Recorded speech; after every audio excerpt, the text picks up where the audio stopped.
আলু দিয়েছি এত টেস্টি একটা স্ন্যাক্স বানিয়ে নিয়ে যায় যেটা তোমরা না বানিয়ে খেলে তাহলে জানতেই পারবে না। তো দেখো আজকে আমি বানিয়েছিলাম পটেটো 65 আর এটা খেতে হয়েছিল দুর্দান্ত। তো দেখো প্রথমে আমি এখানে নিয়ে নিয়েছি 3টে বড় বড় সাইজের আলু। এরপর আমি আলুগুলোকে ছুলে নিয়ে তারপর আমি আলুগুলোকে একটু ঘষে নেব। তো এখানে আমি একটু বড় বড় করে ঘষে নিয়েছি। আলুগুলো আমার ঘষা হয়ে গেলে এরপর আমি আলুগুলোকে ভালো করে একটু ধুয়ে নেব। তো এখানে আমি 3 থেকে 4 বারের মতন ভালো করে পরিষ্কার করে ধুয়ে নিয়েছি। এরপর আমি একটা বোলের মধ্যে আলুগুলোকে নিয়ে এরপর আমি ওর মধ্যে দিয়ে দিয়েছি হাফ বাটির মতন একটু চালের গুঁড়ো আর হাফ বাটির থেকে একটু কম নিয়ে নিয়েছি একটু কর্নফ্লোর। তো যতটা চালের গুঁড়ো নেবে তার হাফ নেবে কর্নফ্লোর। এরপর আমি ওর মধ্যে দিয়ে দিয়েছি পরিমাণ মতন একটু লবণ, দিয়ে দিয়েছি হলুদ, দিয়ে দিয়েছি লঙ্কার গুঁড়ো, জিরের গুঁড়ো, দিয়ে দিয়েছি একটু গরম মশলা আর দিয়ে দিয়েছি আদা রসুন বাটা। এরপর আমি ওর মধ্যে অল্প একটু জল দিয়ে তারপর আমি এটাকে ভালো করে একটু মাখিয়ে নেব।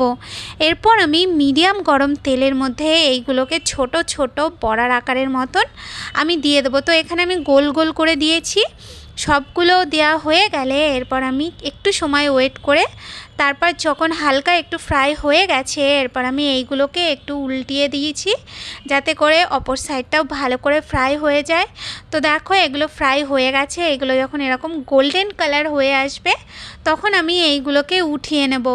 আর এই একইভাবে আমি আর যেইগুলো আছে সেই সবগুলোকে আমি ভেজে নিয়েছি।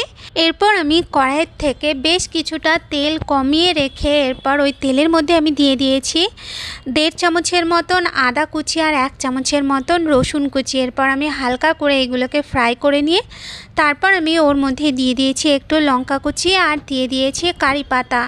এরপর আমি একটুখানি নাড়িয়ে নেব। নাড়ানো হয়ে গেলে তারপর আমি ওর মধ্যে দিয়ে দেবো হাফ চামচের মতন একটু কাশ্মীরি লঙ্কার গুঁড়ো। এরপর হালকা হাতে একটু নাড়িয়ে নিয়ে তারপর আমি ওর মধ্যে দিয়ে দিচ্ছি বড় চামচে 2 চামচের মতন টক দই। তো এখানে দইটার মধ্যে আমি হাফ কাপের মতন জল আর 1 চামচের মতন চিনি দিয়ে ভালো করে একটু ঘুটে নিয়ে তারপরে দিয়েছিলাম। তো দইটা দিয়ে গ্যাসটা কমিয়ে নিয়ে তারপর 2-3 মিনিটের মতন আমি একটু নাড়িয়ে চাড়িয়ে এরপর আমি ওর মধ্যে ভেজে রাখা আলুগুলোকে দিয়ে তারপর 1 মিনিটের মতন একটু ভালো করে নাড়িয়ে চাড়িয়ে নিতে হবে।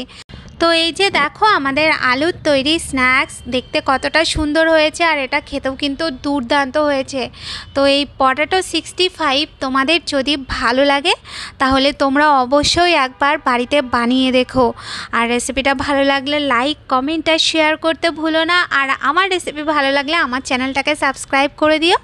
আজ তাহলে এই পর্যন্ত, দেখা হচ্ছে নতুন রেসিপির সাথে। টাটা।